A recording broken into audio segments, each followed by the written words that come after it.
Hey guys, it's Natasha and you're watching Natasha's Creations. Welcome to the first episode of Tasha's Thoughts, new series slash segment, whatever it's called, where I just sit here in this bungee chair and talk about whatever I want. So today's first episode ever is about art, and if you saw the title and you still clicked on this and you're still watching thinking, this doesn't apply to me, I'm not an artist, well, you are wrong. Everyone is an artist. Art is universal. So if you've ever tried to create a piece of art, then you are an artist. Because it's not just about the right skill or materials or technique. It's about expressing yourself. So even if you and the rest of the world thinks that you suck, you're still an artist. Because, and this brings me to the point of the video, art is subjective. There are so many different styles of art that it's impossible to leave anything out when you're trying to classify what art is. There's also no real true set standard on good art. There are different elements of a piece that can be evaluated, like whether or not a line that's supposed to be straight is straight enough, or whether the artist used atmospheric perspective in a realistic way, or whether they set out to accomplish what they wanted to. But whether or not a piece of art is good or bad is based on personal opinion.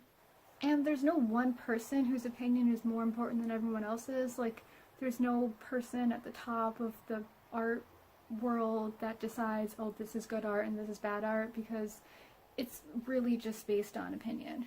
Even art collectors and people whose job it is to critique art have no greater authority than anyone else over deciding whether or not a piece of art is good or bad.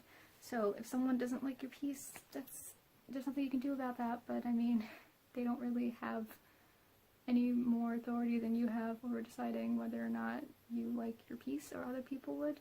They just have their personal opinions based on arbitrary standards, and that's really it. It's pretty fake, actually.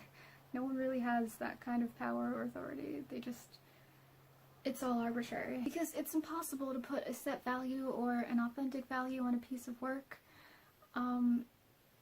It's no one's job to decide what other people's opinions should be.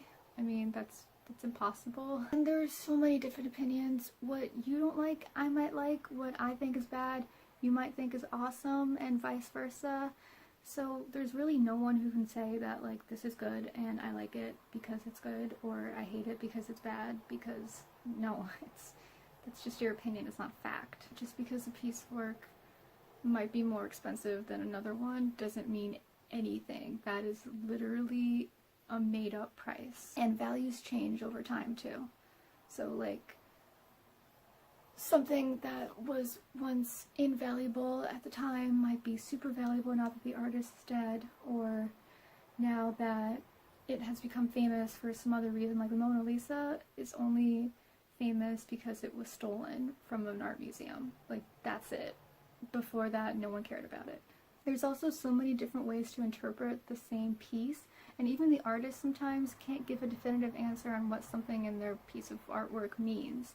Like, I personally love drawing things that are open to interpretation because I want people to reflect on their own lives and project whatever they want onto my art. To a point. I mean, obviously it has to be meaningful to me too, but art is extremely subjective. There's also no such thing as a perfect piece of art, and this is the part that I really want you to take away from this, especially if you're trying to create art or you want to be an artist or you don't think that you're an artist. It's never going to be perfect. Artists spend years revising and redoing their pieces until they're satisfied, and then after that, people spend centuries or hundreds of thousands of years critiquing a piece of art.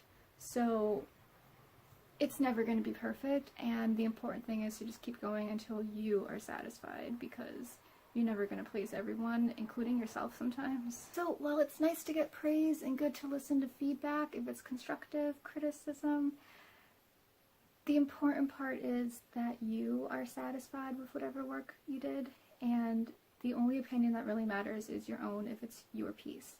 And even if you're talking about someone else's piece, your opinion doesn't matter any more or less than someone else's. So yep, the secret to being an artist is not to strive for perfection, but to keep going until you are are satisfied with your piece of work. And that's all I really wanted to talk about. So, yes, that was the first ever segment of Tasha's Thoughts. Please like if you like this video, comment below on whether or not you agree. I like discussions, so if you don't agree, feel free to disagree. And if you do agree, just let me know, because that's awesome too. Also, please subscribe if you haven't already, and thanks for watching. Bye.